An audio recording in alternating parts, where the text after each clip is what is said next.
Hello guys, I am सपना कालरा। कैसे हैं आप सब? आई होप आप सब अच्छे होंगे और अच्छे से स्टडी कर रहे होंगे। मैंने क्या आपके लिए डीआई का न्यू क्वेश्चन जो हम सॉल्व करने वाले हैं इस वीडियो में।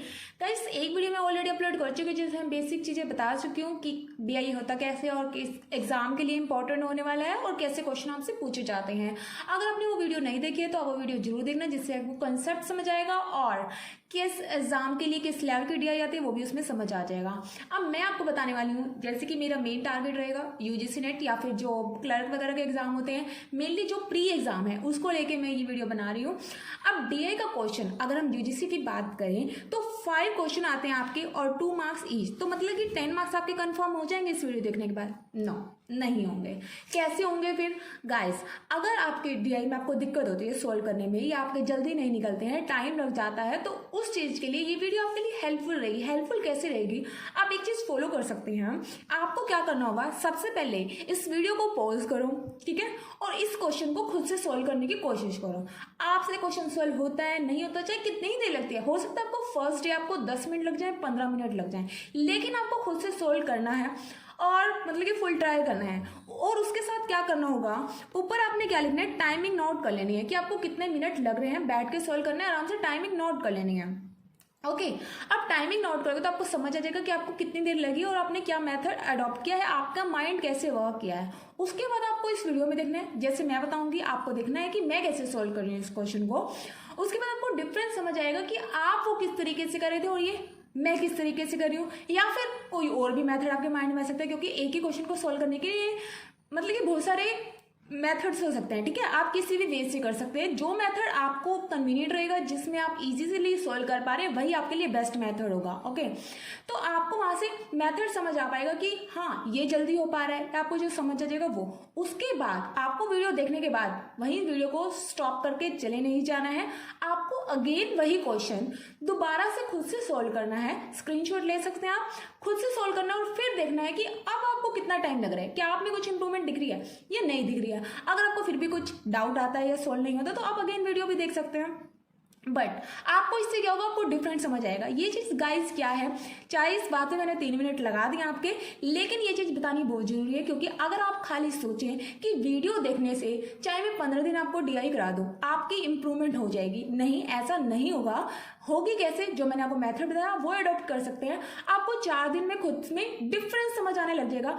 क्योंकि देखो, आप क्या करोगे, पहले टाइम नोट करोगे, सपोज आपको लगे 5 मिनट, उसके बाद जब आप सोल्व करोगे, अब देखो और अलग फैक्टर्स भी होते हैं जिसकी वजह से हो सकता है आपको एक्स्ट्रा टाइम लग जाए, लेकिन अगर आप कंसंट्रेट करके खुद से क्वेश्चन सोल्व करोगे तो आपको समझ आ जाएगा कि पहले आप कैसे सोल्व कर रहे थे और वीडियो देखने के बाद क्या जो मैंने मेथड बताया आप वो अडॉप्ट कर पा रहे हैं या नहीं कर पा रहे। स्टार्टिंग में देखो, एक दिन में तो ऐसा है नहीं कि आपकी कमांड बन जाएगी, लेकिन धीरे धीरे आपको समझ आना लग जाएगा। और प्रैक्टिस से ही क्या होगा कि आपको मैक्सिमम 3 to 5 मिनट्स लगेंगे, मैक्सिमम बता रही हूँ कि 5 मिनट मैक्सिमम लग जाएंगे, बल्कि 1 मिनट में एक क्वेश्चन मैक्सिमम हो सकता है। नहीं तो आप अगर अच्छी कमांड बन जाती है, इजी क्वेश्चन आता है, तो 3 मिनट में ही क्वेश्चन सॉल्व हो जाएगा इजीली। डिपेंड करता है पर्सन टू पर्सन, और क्वेश्चन कैसा आता है, वहाँ पे आपका माइंड कैसे करता है, काम करता है, ये सब फैक्टर वहाँ पे देखे जाते हैं, ठीक है। पर जो मैंने मेथड बताया वो अडॉप्ट करके देखना, आपको 4 दिन में ही डिफरेंस समझ आ जाएगा, अगर आप अच्छे से फॉलो करते हैं तब।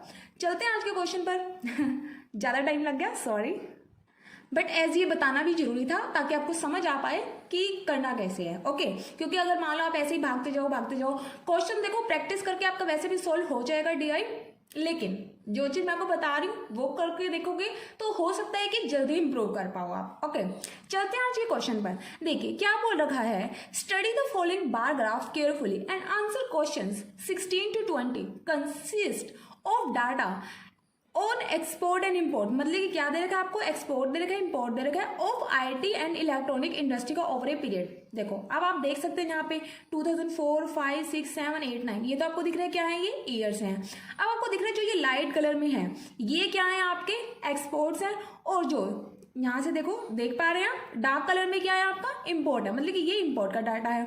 अब आपको दिख रहा है 10, 20, 30 ऐसे दे रखा है। अब यहाँ पे देखो क्या है, 2004 की बात करें आपको दिख रहा है यहाँ पे कितना है 40, और यही इम्पोर्ट की बात करें तो कितना है, इन दोनों के मिड में है तो कितना है 35।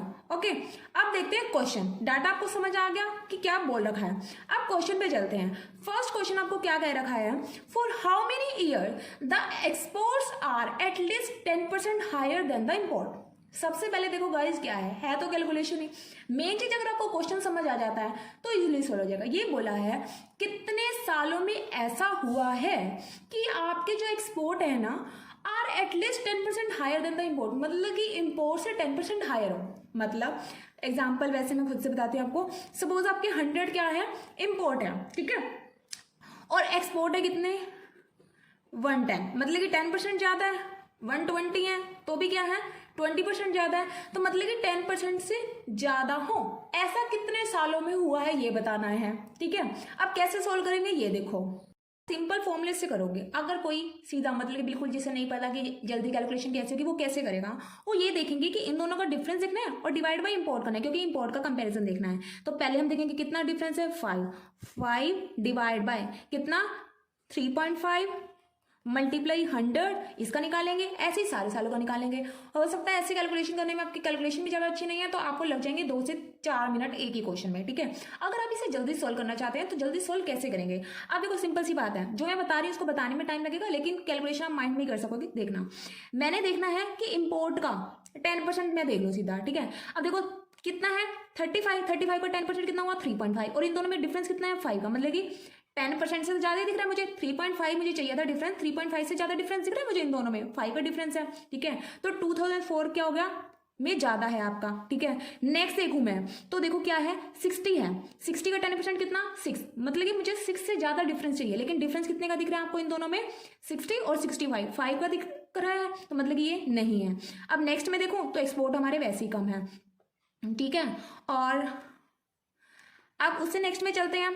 2007 की बात करें तो देखो कितना है 50 का 10% 5 और 5 डिफरेंस चाहिए, और 5 ही डिफरेंस है, मतलब कि 10% है। एटलीस्ट 10% बोला था, एटलीस्ट बोला। अगर मोर देन 10% बोला तो हम इसको वैलिड नहीं मानते, लेकिन उन्होंने बोला एटलीस्ट, मतलब कि होना चाहिए 10%, तो एटलीस्ट तो है ही हमारा, तो इसीलिए आपका 2007 भी क्या हो गया वैलिड हो गया। ओके, नेक्स्ट की अगर मैं बात करूं तो कितना है आपका यहाँ पे 80 का 10% 8 डिफरेंस दिख रहा है आपको, नहीं 5 डिफरेंस दिख रहा था, मतलब कि उससे कम है। नेक्स्ट की अगर मैं बात करूं तो यहाँ पे कितना है 75 का 10% 7.5 डिफरेंस होना चाहिए, लेकिन यहाँ तो 5 डिफरेंस है, तो ये भी नहीं है। तो मतलब कि 2 ही ईयर्स ऐसे हैं जहां पे आपका जो आपका एक्सपोर्ट है वो at least 10% higher than the import है। तो आपका आंसर क्या हो जाएगा, 2 ही सालों में ऐसा हुआ है, तो answer is B, 2 answer. Okay, I hope आपको समझ आ गया होगा। गाइस ये क्वेश्चन मुझे आपको समझाने में टाइम लगा है, लेकिन आप जब खुद सॉल्व करके देखोगे ना ये कैलकुलेशन आपके माइंड में आपको 30 सेकंड में क्वेश्चन सॉल्व हो जाएगा। ओके, आप खुद से करके भी देख सकते हैं। स्टार्टिंग में हो सकता है टाइम लगे, अगर आपको ये ट्रिक नहीं आती है, ठीक है, ये तो एक मेथड ही है सिंपल सा, बस ये है कि कैलकुलेशन से खेलने की बात है। ओके, नेक्स्ट क्वेश्चन देखते हैं। अब नेक्स्ट क्वेश्चन में देखो क्या बोल रखा है, इन विच ईयर, कौन सा साल ऐसा है the export have shown the highest growth in percentage terms in comparison to preceding year. मतलब कि आपको ये देखना है कि जो प्रीसीडिंग ईयर है, मतलब कि पिछला साल है, उससे आपका एक्सपोर्ट, सिर्फ बात चल रही है इसकी एक्सपोर्ट की, एक्सपोर्ट देखना है कि कहाँ पे आपको हाईएस्ट ग्रोथ मिली है, मतलब कि कितना ज्यादा इंप्रूव है। अब देखो गाइस, वैसे तो ये क्वेश्चन सोल्व करें सिंपल में से करेंगे तो कोई कैसे करेगा, देखेंगे कितना इंक्रीज हुआ लास्ट ईयर के कंपैरिजन। जैसे 2004 में कितना था 40, 5 में कितना हो गया आपका 65, ठीक है। कितने का डिफरेंस आया 25 का, 25 डिवाइड बाय कितना एक्सपोर्ट था प्रीवियस ईयर में 40, ठीक है। मल्टीप्लाई क्या करेंगे हम 100 करेंगे, ठीक है। ऐसे करेंगे सब सालों का, ठीक है, हर ईयर का देखेंगे, 2005 के कंपैरिजन करेंगे, इसके कंपैरिजन करेंगे, इसके कंपैरिजन करेंगे, ऐसा करेंगे। क्या आपको ऐसे ही करना है? नहीं, इट्स कॉम्पिटिटिव एग्जाम, आपको क्या करना है 1 मिनट से कम टाइम लगाना है क्वेश्चन सोल्व करने में। तो हम कैसे करेंगे, देखो वैसे तो आपको यहाँ से इसके जो डाटा है यहीं से दिख रहा है कि यहाँ पे आपको अच्छी ग्रोथ दिख रही है, ठीक है, यहाँ पे दिख रही है, इसके कंपैरिजन तो कम है तो इसको तो हम कंसीडर नहीं करेंगे, इसके कंपैरिजन ये तो कम ही हो रहा है, ठीक है, इसको तो छोड़ ही दो। अब यहाँ पे भी आपको अच्छी ग्रोथ दिख रही है, और यहाँ पे बात करें तो बहुत कम ही है। तो आपका डाउट जो मेन रहेगा ना, ऑप्शन से ही आप क्वेश्चन सॉल्व कर लोगे, देख के ही डाटा देखते ही आप क्वेश्चन सॉल्व कर लोगे माइंड में। अब आपको डाउट रहेगा 2005 में तो इतना इंप्रूव हो रहा है और 2008 में इतना हो रहा है। अब इन दोनों में हो सकता है कि आपको कंफ्यूजन हो कि किसमें ज्यादा है, तो कोई नहीं, आप इन दोनों को सोल्व करके देख लो। कैसे, देखिए 2004 में के अकॉर्डिंग 5 में कितना बड़ा आपका, हमने देखा 25 डिवाइड बाय 40 मल्टीप्लाई 100, 25 बाय 40 सीधा मैं ले सकती हूँ, और अगर हम बात करें 2007 से 8 में, यहाँ कितना था आपका 55, 55 से कितना हो गया 85, मतलब कि 35 डिवाइड बाय 35 बड़ा है आपका, और लास्ट ईयर का कितना है 55। अब आपको ये देखना है कि 25/40 इसका परसेंटेज निकाल लो और इसका परसेंटेज निकाल सकते हो, ठीक है। तो कितना आपको चेंज लग रहा है ये देखो। देखिए एक तो क्या है, सिंपल आप कैलकुलेट करके देख सकते हैं यहाँ पे, ठीक है। इसको इससे कट कर दें और कैलकुलेशन कर लें सिंपल। लेकिन माइंड में कैलकुलेशन कैसे कर सकते हैं, मैं देखो क्या करूंगी, मैं इसको नहीं देखूंगी, मैं सीधा ये देखूंगी 4 से 28, मतलब कि 70% से थोड़ा सा कम दिख रहा है मुझे, ठीक है। मैं ऐसे देखूंगी और ये मैं देखूंगी तो ये देखूंगी कि 55 का अगर आपको टेबल याद हो, या मतलब थोड़े ऐसे कैलकुलेशन कर सकते हो माइंड में, क्या देखूंगी 55 × 5 275 होता है, ठीक है। तो मैंने देखा कि ये क्या है 50% से थोड़ा सा ऊपर है, मतलब कि 50% से थोड़ा सा ऊपर, मतलब कि कितना चला जाएगा 55 56 ऐसे जाएगा। और यहाँ बात करूँ तो 70 से थोड़ा कम, मतलब कि 60 की लाइन में जाएगा। तो मुझे दिख रहा है कि ये क्या है ज्यादा है। सिंपल भी आप कैलकुलेट करके देख सकते हैं गाइस, ठीक है। उसमें थोड़ा ज्यादा टाइम लगेगा अगर आपको कंफ्यूजन रहती है। लेकिन अब मैं क्या करूँगी, मैं माइंड में सीधा ये देखूंगी, ये मुझे दिख रहा है 70 से थोड़ा कम है, और ये देखूंगी कितना 60 से कम है, 50 की लाइन में है, ठीक है। तो मैं इस पर सीधा क्लिक कर दूंगी। ओके, तो आपका आंसर क्या आ जाएगा 2005। ओके, आप ऐसे कर सकते हैं। ये मैंने आपको बताया है कि कैसे कैसे कर सकते हैं। अगर आपको उस टाइम पे एग्जाम टाइम पे अगर आपको कुछ समझ नहीं आ रहा है, ऐसा माइंड नहीं चल रहा है, तो आप सिंपल भी कैलकुलेट कर सकते हैं। इसमें भी आपको ज्यादा टाइम नहीं लगेगा। आपको क्या है ज्यादा 30 सेकेंड 40 सेकेंड लग जाएंगे। ओके, लेकिन करना कैसे ये मैंने बताया कि सारा आपको कैलकुलेट करके नहीं देखना है। सारा कैलकुलेट करके देखोगे तो हो सकता है आपको 2 से 3 मिनट लग जाए एक ही क्वेश्चन में, ठीक है। अब नेक्स्ट चलते हैं, क्या क्वेश्चन बोल रखा है, what are the average export for the period 2004 to 9, 4 से लेके 9 तक जितने एक्सपोर्ट हैं आपके, ठीक है, उन सबका क्या करना है एवरेज निकालना है। एवरेज निकालना तो हम क्या करेंगे, देखेंगे इन सबका हम टोटल कर लेंगे, कितना है 40 65। कैसे करेंगे हम, या तो सीधा ठीक है 40 60 कितना हो गया आपका, देखिए या तो आप सिंपल कर सकते हैं 40 + 60 ऐसे करो, लेकिन मैं क्या करती हूँ, मैं ऐसे करूँगी इसको 4 6 10, मतलब यही 5 को मैं छोड़ दूंगी, 4 6 10, 10 और 7 17, 17 और 5 22, 22 और 8 30, 30 और 8 38, 38 हो गया, और 5 कितने छोड़ दिए मैंने 5 10 15, ठीक है। तो कितना हो गया हमारा 380, मैंने वो काउंट किया था, और 15 ये 395, और कितने साल हैं आपके 2 4 6 95/6। सिंपल, इसको डिवाइड कर देंगे और आपका आंसर आ जाएगा। डिवाइड आप ऐसे ही कर सकते हैं, 6 × 6 क्या हो गया 36, कितना रहेगा आपका 35, 6 पंजे 30। अब आपको दिख रहा है 65, आगे पूरा कैलकुलेट करने की भी नीड नहीं, करना चाहो कर भी सकते हो। आपको दिख रहा है ऑप्शन में, आपको पास तो है नहीं 60 65। अब यहाँ से आपको दिख जाता कि 60% से ज्यादा है और 70 से कम है, 6 की टेबल में जा रहा है, तो आपका आंसर क्या हो जाएगा 65.83 आंसर, ठीक है। ऑप्शन को भी देख के चलना है, वहां पे ऐसा नहीं है कि आराम से कैलकुलेट करी जा रहे हैं, लिखने का काम नहीं है वहां। आपका क्या है कि जल्दी से बस ऑप्शन पे क्लिक करना है। ओके, अब देखते हैं नेक्स्ट क्वेश्चन क्या बोल रहा है। नेक्स्ट क्वेश्चन में, by how much percentage the total exports are higher than the total imports from 2004 to 9। अभी हमें ये देखना है, परसेंटेज बतानी है कि जो हमारे अगर टोटल एक्सपोर्ट करें वो कितने हायर हैं टोटल इंपोर्ट से 4 to 9 की बात करिए। ओके, अब देखो गाइस, अगर हम बात करें एक्सपोर्ट देखना है, टोटल एक्सपोर्ट तो अभी हमने निकाला था 395 आया था। अब आपके पास डाटा अगर आप साफ साफ लिखोगे ना, तो क्या है आपको दिख रहा है कि टोटल एक्सपोर्ट तो आपको पता है। अब सिर्फ हमें क्या निकालना है, टोटल इंपोर्ट। इंपोर्ट कैसे निकालेंगे, वही वैसे ही करेंगे। कितना है 3 6 9 9 और 7 कितने हो गए 16, और 16 और 5 21, 21 और 8 29, 29 और कितना है ये 29 और 7 कितने हो गए 360, ठीक है। 36 हो गया ना, 360 हो गया। अब मुझे पता है 360 तो ये है, और यहाँ पे मैंने 5 कितने छोड़े हैं 1 2 और 3, मतलब कि कितना हो गया आपका 15, ठीक है। तो 360 + 15 करेंगे तो कितना आ गया आपका 375। अब आपको दिख रहा है कि ये आपके एक्सपोर्ट हैं, ये आपके इंपोर्ट हैं, दिख रहा है। अब देखो मैं साफ साफ लिख देती हूँ यहाँ पे, एक्सपोर्ट आपको पता है कितने हैं 395, इंपोर्ट पता है आपको कितने हैं 375। इन दोनों का डिफरेंस कितना हो गया आपका 20। अब 20 कंपैरिजन किसका करना है गाइस, ध्यान से देखना ये क्वेश्चन। अब कई क्या करते हैं, गलती कर देते हैं, how much percentage total export are higher than, कितने इंपोर्ट से कंपैरिजन करना है आपको, ठीक है। कंपैरिजन किससे करना है, देन टोटल इंपोर्ट, ये चीज ध्यान रखना। नीचे क्या आएगा आपका टोटल इंपोर्ट, मतलब कि 375 मल्टीप्लाई 100। अब आप सोल्व कर देंगे तो आपका क्या है आंसर आ जाएगा।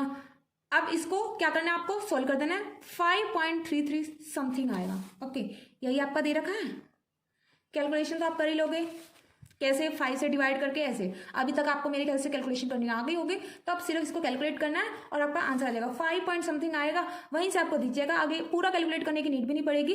कितना होगा, 5 से डिवाइड करेंगे तो क्या दिख रहा है आपको, 5 कुछ और है यहाँ पे नहीं है, तो सीधा क्या करेंगे 5.33 पे क्लिक कर देंगे। नेक्स्ट लास्ट क्वेश्चन देखते हैं आज का। What is the percentage increase in import between the year 2004 and 9? कह रहे हैं कितने परसेंट इंक्रीज हुआ है। हम बात करें इम्पोर्ट की बिटवीन 4 to 9। 4 में आपका इम्पोर्ट कितना था, अब देखिए 35, कितना दिख रहा है 35, ठीक है। और 9 में कितना है आपका 75, ओके। कितना डिफरेंस आ गया आपका इन दोनों में डिफरेंस। अब क्या करेंगे, आपको डिफरेंस देखो 40 आ गया। अब इसको डिवाइड कर देंगे किससे, 35 से, क्योंकि क्या करना है इससे कंपैरिजन करना है, मल्टीप्लाई 100। अब देखो गाइज ये तो सिंपल सी बात है। अब आप इसको सिंपल कैलकुलेट भी करके देख सकते हो, वो भी आपको हो जाएगा इजीली। नहीं तो मैं कैसे करूंगी इसको, मैं देखूंगी देखो 35 तो एक्स्ट्रा है ही, मतलब कि 100% तो एक्स्ट्रा है। प्लस में कितना ज्यादा है, 5 ज्यादा। 5 को मैं क्या करूंगी, 5 किसके कंपेरिजन में 35, तो कितना आएगा 5 कम 5 75 35। 1/7 की वैल्यू क्या होती है 14.2 समथिंग होती है, ठीक है 27 ऐसा कुछ होता है। तो क्या हो गया 14 पॉइंट समथिंग हो गए, ठीक है। तो मतलब कि मुझे 14 भी लगा लूँ मैं यहाँ पे, क्योंकि वैल्यू पॉइंट्स में तो दी नहीं हुई, तो कितना हो जाएगा 114, ठीक है। ये आपका आंसर आ गया गाइज। ये जो छोटी छोटी चीजें है ना, इनसे बहुत टाइम बच जाता है हमारा। जैसे कि मैंने क्या देखा, सीधा कैलकुलेट करते तो हम इजीली कैलकुलेट भी कर सकते हैं, वो भी इजीली का, कोई ज़्यादा देर नहीं लगेगी। लेकिन फिर भी मैं तो सीधा माइंड में कैसे करूंगी कि 100% तो है ही है। प्लस से बचा 5/35। 5/35 की वैल्यू क्या होती है 1/7। 1/7 की वैल्यू क्या होती है परसेंटेज में, अगर आपको नहीं पता है तो मैं ये भी आपको करा दूंगी, एक वीडियो बना दूंगी इस पर। 1/7 की वैल्यू क्या होती है 14.27 समथिंग। तो मैंने क्या देखा 14%, ठीक है। तो आंसर क्या आ गया हमारा 114, ओके। गाइस कैसी लगी आपको ये वीडियो, ये कमेंट बॉक्स में लिख के जरूर बताना। अगर आपको कोई डाउट है, कुछ भी ऐसी क्वेरी रहती है तो वो भी लिख सकते हैं। और पेन पेपर पे आपको समझ आ रही है या नहीं आ रहा है, या मुझे कुछ चेंज करना चाहिए, आप कोई भी सजेशन आप कमेंट बॉक्स में लिख सकते हैं। और वीडियो पसंद आई हो तो लाइक करना, और अपने फ्रेंड के साथ आप शेयर कर सकते हैं, जिनके भी कोई भी एग्जाम की प्रिपरेशन कर रहे हो, जहाँ पे डीआई आता है आपके एग्जाम में, आप उनके साथ शेयर कर सकते हैं। आई होप उनकी हेल्प होगी। अभी स्टार्टिंग में थोड़ा मुझे आपको समझाने बेसिक से स्टार्ट करूँ, इसलिए मैं आपको डिटेल में बता रही हूँ, थोड़ा टाइम लग रहा है। लेकिन अगर आप एक बार यहाँ पे टाइम लगा देते तो आपको एग्जाम में टाइम नहीं लगना चाहिए। मेन थिंग इज दैट आप यहाँ पे कितना ही टाइम लगा लो, आपको एग्जाम में टाइम नहीं लगना चाहिए। उस वहाँ के टाइम को बचाने के लिए आपको यहाँ टाइम लगाना होगा और अच्छे से प्रैक्टिस करनी होगी। मैं आपको इसकी प्रैक्टिस क्वेश्चन दूंगी, जैसे मैंने आज वीडियो बनाई है, कल इसकी वीडियो नहीं आएगी। कल मैं आपको टेलीग्राम चैनल पर एक डीआई का क्वेश्चन दूंगी प्रैक्टिस के लिए, आप वहां से सॉल्व करना। अगर आपने अभी तक मेरा टेलीग्राम का चैनल ज्वाइन नहीं किया है तो मैं आपको डिस्क्रिप्शन बॉक्स में लिंक दूंगी, आप वहां से ज्वाइन कर सकते हैं। उस ग्रुप में मैं आपको क्वेश्चन दिया करूंगी, आप वहां से डेली एक क्वेश्चन डीआई का सॉल्व कर सकते हैं, जिससे कि आपकी प्रैक्टिस होती रहेगी। ओके गाइस, मिलते हैं नेक्स्ट वीडियो में, तब तक के लिए take care, keep learning, keep smiling. Thank you so much.